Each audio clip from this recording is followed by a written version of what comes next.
มังกลานิสัตวานากาตโม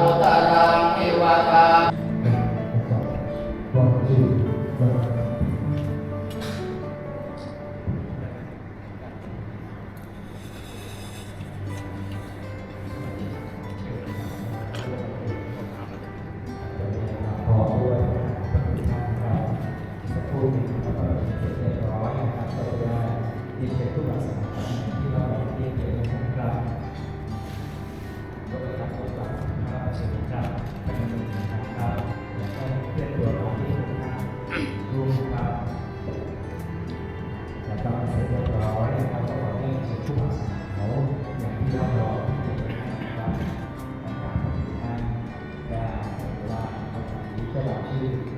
นะครับให้ทราบชื่อห้องนะครับเจ้าบ่าวของราชบุตรครับเจ้าสาวเป็นสุภาพนะครับกันจนมาถึงวันนี้ที่เรียกว่ามงคลสมรสมงคลแปลว่าความดีสมรสแปลว่าการอยู่ร่วมกันการอยู่ร่วมกันด้วยความดีแม้ในองค์พระสัมมาสัมพุทธเจ้ายังทรงยกย่องสรรเสริญและได้ตรัสหลักธรรม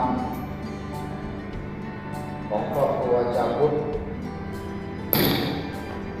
ให้ไปศึกษาให้ไปปฏิบัติตุเรนติสากลังเอวะเมวะสิโตทินังเจตานังอุปกัปปติอิจิตังปฏิตังตุมังคิปะเมวะสัมฤจตุสัพเพปุเรตุสังคปายันโลปนารโสยะมหามณิโชติระโสปัสสะโสสุปัตตวา